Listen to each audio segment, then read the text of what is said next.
오늘 읽어주신 고린도 후서는 고린도 전서를 보낸 지 1년 내지 2년 안에 기록된 편지로 우리에게 알려져 있습니다. 연대로 치면 주후 56년경이 됩니다. 바울이 또 한 번의 편지를 고린도로 보내게 된 배경은 고린도 전서를 기록했던 바울의 의도대로 고린도 교회가 온전히 움직여주지를 못했기 때문입니다. 바울은 여전히 해결되지 않은 문제들과 또 새롭게 떠오른 문제들에 대해서 또 한 번의 편지를 써야만 했습니다.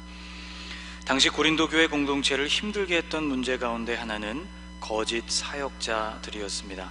바울은 그들을 거짓 사도 혹은 속이는 일꾼 또는 그리스도의 사도로 가장하는 자들이라고 표현을 했습니다.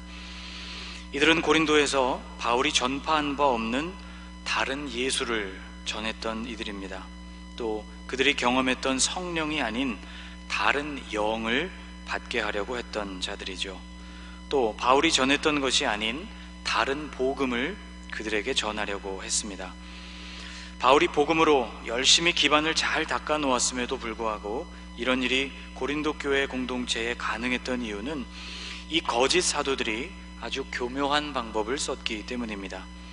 그들은 진리를 전파했던 바울의 권위를 훼손시켰습니다.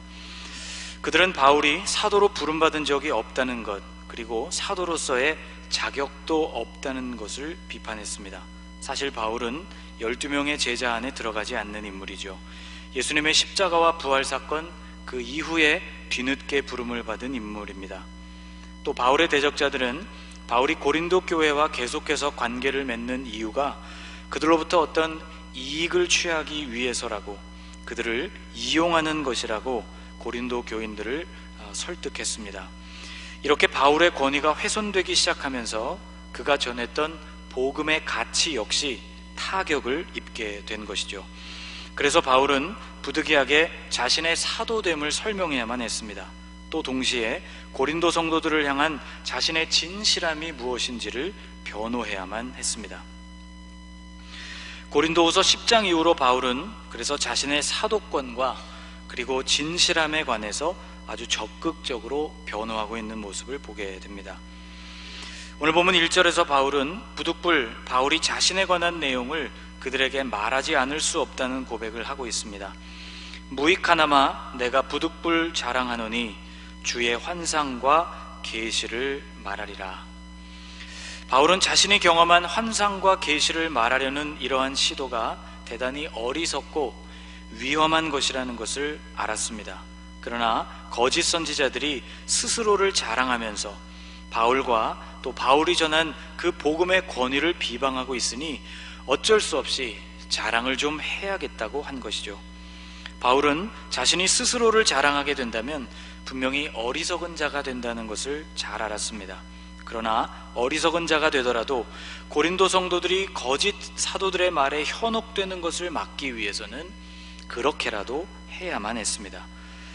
바울은 자신의 자랑이 주님의 뜻을 따라 하는 것이 결코 아니라는 것을 11장에서도 분명히 밝히고 있습니다. 내가 말하는 것은 주를 따라 하는 말이 아니요 오직 어리석은 자와 같이 기탄 없이 자랑하는 것이라고 기록하고 있습니다. 바울은 자신을 대적했던 거짓 사도들이 사용했던 그 어리석은 방법을 그대로 사용하면서 자신의 논증을 폈습니다. 고린도 교회 공동체의 성도들은 복음을 위해서 바울이 무엇을 포기했는가 하는 것과 또 고린도 교회를 위해서 바울이 어떤 희생을 감수해야 했는지를 알아야만 했기 때문이죠. 11장 22절부터 바울은 그래서 자신이 히브리 사람이자 이스라엘 사람 아브라함의 후손임을 밝히면서 자신의 존귀함을 드러냈습니다. 그런데 복음을 전하기 위해서 이런 존귀함을 포기하고 오히려 엄청난 고난을 자청했다는 것을 설명합니다. 옥에 갇히고 매를 맞고 죽을 고비를 여러 번 넘기고 강도, 동족의 위험, 이방인의 위험, 시내, 광야, 바다에서 온갖 위험을 겪은 일들과 그리고 그 과정에서 수면 부족, 굶주림, 추위나 헐벗음과 같은 문제로 고생했다는 것을 소개하고 있습니다. 한마디로 편하게 앉아서 말로만 바울을 비방하는 그런 거짓 사도들과는 확연히 다르다는 뜻이었습니다. 특히 오늘 본문 12장에 들어오면서 바울은 자신이 거짓 사도들과 비교될 수 없는 영적인 체험을 소개하고 있습니다. 2절 말씀에 의하면 바울은 셋째 하늘을 경험한 사람이었습니다. 내가 그리스도 안에 있는 한 사람을 아노니 그는 14년 전에 셋째 하늘에 이끌려 간 자라. 그가 몸 안에 있었는지 몸 밖에 있었는지 나는 모르거니와 하나님은 아시느니라. 바울은 제3자의 입장에서 이 경험이 어떤 한 사람의 경험이라고 말하고 있지만 실은 자신의 경험을 겸손한 표현을 통해서 나타내고 있는 것이죠. 셋째 하늘이 정확히 무엇인가는 설명하고 있지 않습니다. 그러나 그것은 확실히 지상의 세계를 뛰어넘는 영적 차원의 세계라고 볼 수 있습니다. 바울은 그곳에서 사람의 말로는 표현할 수 없는 것들을 들었다고 했습니다. 4절에 이렇게 기록했죠. 그가 낙원으로 이끌려가서 말로 표현할 수 없는 말을 들었으니 사람이 가히 이르지 못할 말이로다. 말로 표현할 수 없는 말, 이 표현 자체가 매우 모순적입니다. 영적인 세계를 지상의 언어로 표현하는 것이 그만큼 모순적인 일이기 때문일 것입니다. 바울은 그곳에서 그의 존재 안으로 말씀하시는 어떤 말씀, 곧 언어적인 형태라기보다는 그보다 훨씬 심오한 형태의 소통 방식으로 그에게 전해지게 되는 어떤 것을 듣게 됩니다. 여기 들었다고 표현했지만 이 표현 역시 육신의 귀로 듣는 차원이 아니었을 것입니다.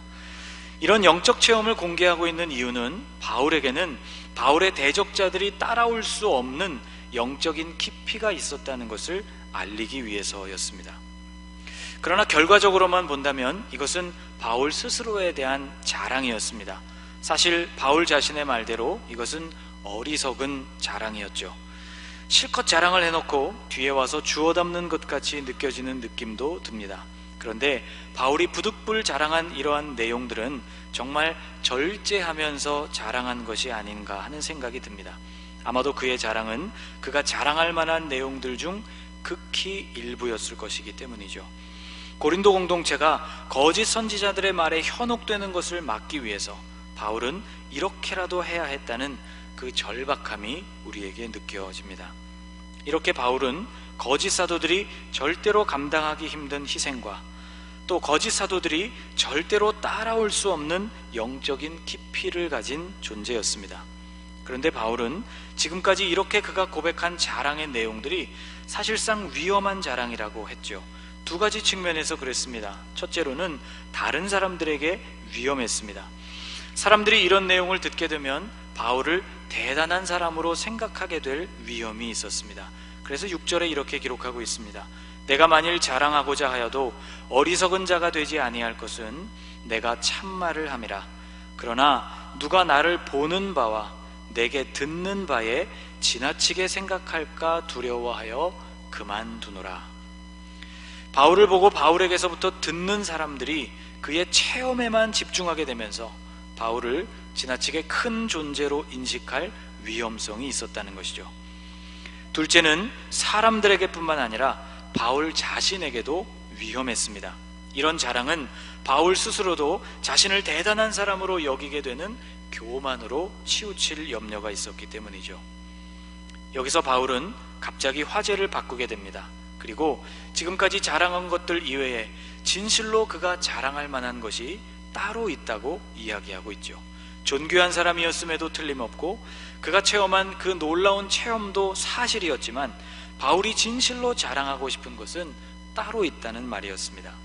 그것은 바로 바울 자신에게 약점과 연약함이 대단히 많다는 점이었습니다. 내가 이런 사람을 위하여 자랑하겠으나 나를 위하여는 약한 것들 외에 자랑하지 아니하리라. 바울은 왜 갑자기 입장을 바꾸어서 이런 말을 하고 있는 것일까요? 자랑거리를 한참 열거하다가 왜 갑자기 약한 것을 자랑하겠다고 말하는 것일까? 여러분, 지방선거가 다가오고 있습니다. 사전 투표도 종료되면서 선거의 열기가 점점 오르고 있죠. 선거 유세를 하는 후보들 혹은 토론회에 나온 후보들의 모습을 보면서 저는 그들 속에서 한 가지 공통점을 발견했습니다. 약점을 자랑하는 사람을 결코 볼 수 없었다는 것입니다. 토론회만 보아도 집요하게 상대방의 약점을 공격하는 일은 있어도 자신의 약점을 인정하는 모습은 결코 볼 수가 없었습니다. 어쩌면 지극히 당연한 일이겠죠. 장점을 부각시켜도 승리할까 말까인데 자신의 약점을 스스로 인정했다가는 패배하는 일 외에는 없다고 믿기 때문이 아닐까 싶습니다. 그렇게 본다면 자랑을 한참 늘어놓다가 갑자기 자신이 진짜로 자랑하고 싶은 것이 본인의 약점이라고 말하고 있는 이 바울이 잘 이해가 되지 않습니다. 적대자들을 염두에 두고서 본인의 위대함을 자랑하다가 어째서 바울은 갑자기 자신의 연약함을 언급했을까? 적대자들의 방식을 따라 자신을 변호할 필요가 있었고 또 그 자랑의 내용 역시 거짓이 아니었지만 바울을 정말로 지탱하고 있었던 것은 그런 자랑할 만한 장점들이 아니었기 때문입니다. 바울은 자신에게 있는 육체의 가시에 관해서 입을 열었습니다. 그것은 7절에 기록된 것처럼 사탄의 사자라고 말할 정도로 심각한 약점이었습니다. 내 육체의 가시 곧 사탄의 사자를 주셨으니. 이 육체의 가시가 구체적으로 어떤 문제였는지 바울은 밝히고 있지 않습니다. 아마도 이 글을 읽게 되는 고린도 교회의 성도들과 그리고 평소부터 바울을 알고 있었던 사람들은 아마 그에게 있는 이 문제, 사탄의 사자, 육체의 가시가 무엇인지 그 문제를 잘 알고 있었을 것이라고 생각합니다. 성경학자들 사이에서도 여러 이견이 있습니다. 눈에 문제가 있었을 것이라고 주장하는 학자들 혹은 간헐적인 발작이 그를 괴롭혔을 것이라는 주장들이 있어 왔습니다. 종류는 모르겠지만 그것이 무엇이었든지 간에 복음 전파자요 사도로서 살아가는 바울에게 있어서는 참으로 치명적인 약점이었습니다. 죽은 사람도 살려내는 하나님의 사람이 스스로의 문제를 해결하지 못하고 있는 이 모순이 바울은 얼마나 괴로웠을까요? 바울의 생각에도 이 육체의 가시만 사라지게 된다면 정말 완벽한 복음 사역이 가능할 것 같았습니다. 바울은 그래서 하나님 앞에 나아가서 어째서 이 문제를 해결해 주시지 않느냐고 3번이나 간절히 기도했습니다. 이것이 내게서 떠나가게 하기 위하여 내가 3번 주께 간구하였더니.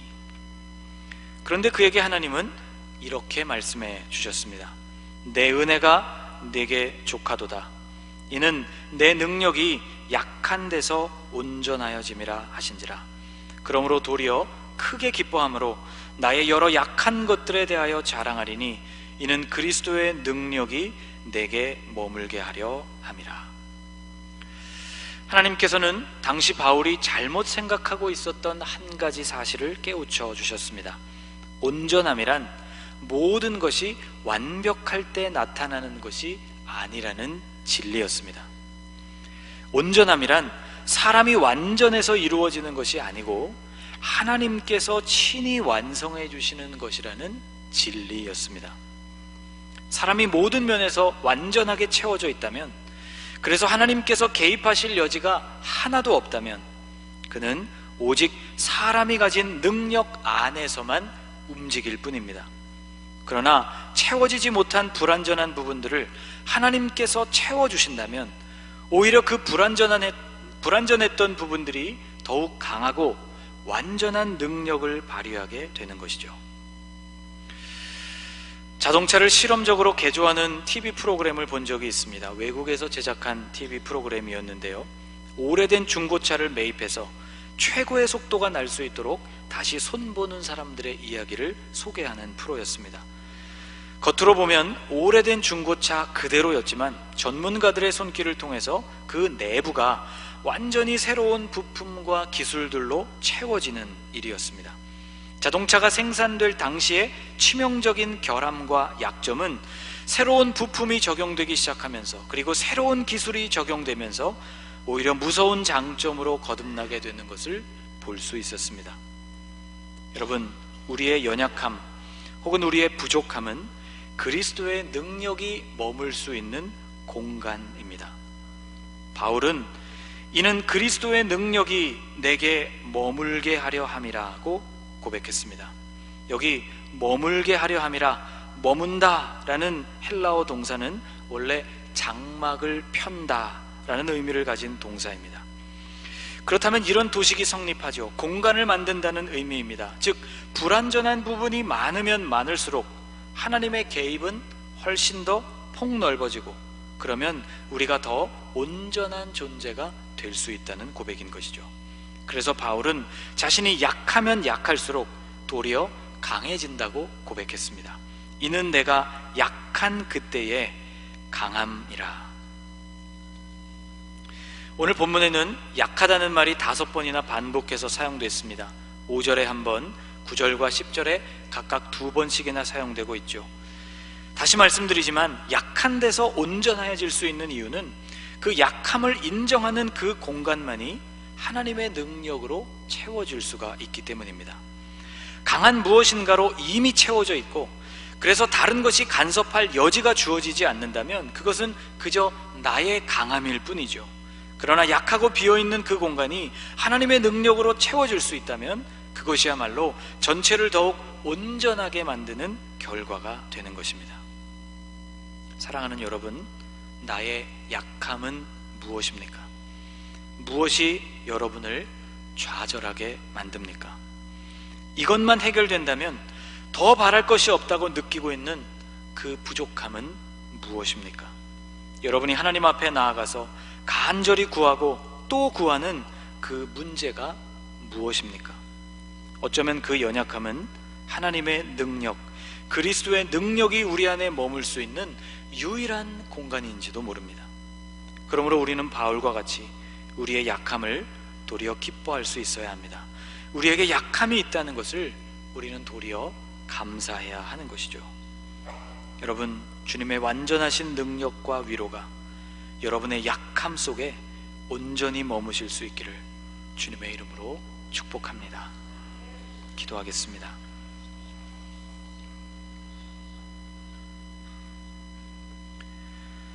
하나님, 우리는 모든 것이 완벽하기를 기도해 왔습니다. 그러나 말씀을 묵상해 보니 연약함과 약점이 도리어 우리를 더 온전하게 하는 것임을 깨닫게 되었습니다. 약함을 알면 알수록, 그 연약함을 인정하면 인정할수록 주님의 온전하신 능력이 바로 그 공간을 채우실 수 있다는 진리를 깨달았습니다. 하나님, 바울처럼 약함을 자랑할 수 있는 믿음의 경지에 닿게 하옵소서. 약함을 감사할 수 있는 은혜를 누리기 원합니다. 우리 안에 임하셔서 약함 속에서 완전하여지는 진리를 경험케 하여 주옵소서. 예수님의 이름으로 기도하옵나이다. 아멘.